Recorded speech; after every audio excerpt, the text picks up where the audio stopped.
Answer ও গ্রাম প্রতিরক্ষা বাহিনীর সদস্যদের চেইন অব কমান্ড মেনে চলতে হবে। শৃঙ্খলা, পেশাদারিত্ব এবং দেশপ্রেমের মাধ্যমে এই বাহিনী ভবিষ্যতে প্রযুক্তি নির্ভর মানবিক বাহিনী হিসেবে আত্মপ্রকাশ করবে। এসব কথা বলেছেন প্রধানমন্ত্রী। আনসার ও গ্রাম প্রতিরক্ষা বাহিনীর জাতীয় সমাবেশে প্রধানমন্ত্রী আরও বলেন, দুর্যোগ ব্যবস্থাপনায় নির্ভরযোগ্য হিসেবে মানুষের আস্থা অর্জন করেছে এই বাহিনী। বুধবার সকালে গাজীপুরের শফিপুরে বাংলাদেশ আনসার ও গ্রাম প্রতিরক্ষা বাহিনীর জাতীয় সমাবেশে যোগ দেন প্রধানমন্ত্রী।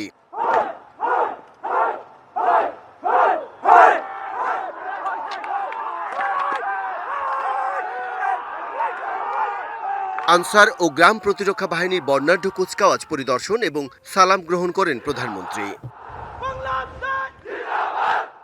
পরে দরবারে আনসার ও গ্রাম বাহিনীকে আধুনিক করে গড়ে তোলার প্রত্যয় ব্যক্ত করেন সরকার প্রধান।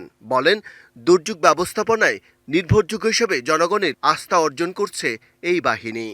আজকের আনসার ও গ্রাম প্রতিরক্ষা বাহিনী একটি গণমুখী প্রতিরক্ষা শক্তি এবং প্রান্তিক সক্ষমতার উৎস হিসাবে প্রতিষ্ঠিত।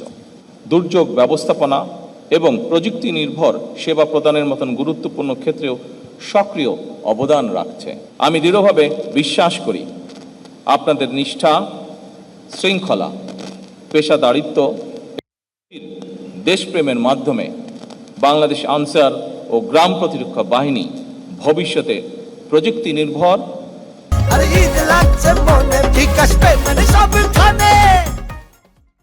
মানবিক সামাজিক বাহিনী হিসাবে ইনশাল্লাহ আত্মপ্রকাশ করবে। আনসার ও গ্রাম প্রতিরক্ষা বাহিনী শৃঙ্খলা মেনে চলবে বলেও আশা করেন প্রধানমন্ত্রী। কোনো বাহিনীর মধ্যে ডিসিপ্লিনের অভাব পরিলক্ষিত হলে তাদের সম্পর্কে জনমনে আস্থার সংকট সৃষ্টি হয়। এ বিষয়ে অবশ্যই আমাদের খেয়াল রাখা অত্যন্ত জরুরি। আনসার ও ভিটিপির 4টি প্রধান স্তম্ভ সমন্বিতভাবে দেশের নিরাপত্তা ও তৃণমূলের আর্থসামাজিক উন্নয়নে গুরুত্বপূর্ণ ভূমিকা রেখে চলছে।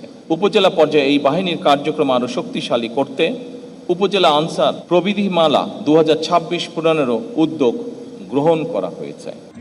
আনসার ও গ্রাম প্রতিরক্ষা বাহিনীর নানা আনুষ্ঠানিক আয়োজনে অংশ নেয়ার পর প্রধানমন্ত্রী উপভোগ করেন মনোজ্ঞ সাংস্কৃতিক আয়োজন।